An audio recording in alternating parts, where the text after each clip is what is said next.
చార్లు, ఒరే చార్లు, ఏమిట్రా పైకి చూస్తున్నావు? కోడిని చూస్తున్నావేంట్రా? ఏంటోనే బామ్మ, దాన్ని పొద్దు నుంచి చూస్తుంటే తినాలి తినాలి అనిపిస్తోంది. కోడినా? కోడా? వీడి అమ్మ కడుపు మాడా, గుండు మీద గుద్దేస్తాను కదా. చూసావటే ఎలాంటి విరుద్ధమైన కోరికలు కోరుకుంటున్నాడో. వీడి వాళ్ళకాన్ని చూసుకుంటే మన వంశాన్ని భ్రష్టు పట్టించేసేలా ఉన్నాడు. ఊరుకోరా గోవిందం, పాపం చిన్న పిల్లాడు, వాడికి ఏం తెలుసు. ఇవాటి నుంచి వాడిని స్వచ్ఛమైన బ్రాహ్మణులా పెంచుతా. బ్రాహ్మణుడు లాగానా? కొమ్మ తీసి బ్రాహ్మణుడు కాదా ఏంటి? తలదించుకుంటున్నావేంటి?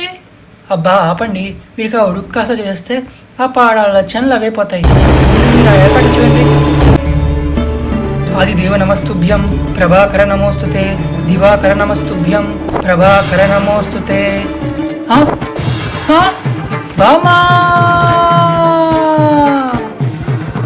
ఏమిట్రాచారి, పాము ఏదైనా వచ్చిందా? అంతర్పరిచావు. పాము వస్తే పర్వాలేదే బామ్మ, చేప ఉండొచ్చి చచ్చింది. అసలు బ్రాహ్మణ కులాల్లో చేపలు ఎలా ఉన్నాయో చెప్పు. ఏంట్రాచారి, కొంపలు అంటుకుపోతున్నట్టు ఏంటా కేకలు? కేకలు కాదు, చేపలు. అగ్రహారం మడి మొత్తం మంట కలిసిపోయింది నాన్న.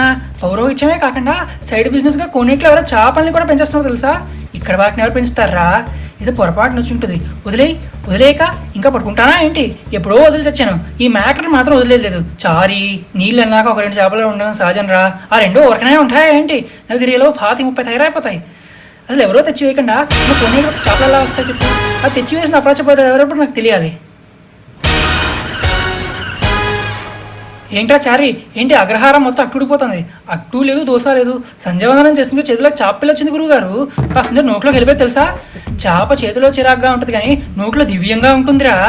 గురువుగారు ఆస్తమాకు చేప మంది తీసుకున్నాను రా. అస్తమానం తింటావేంటి?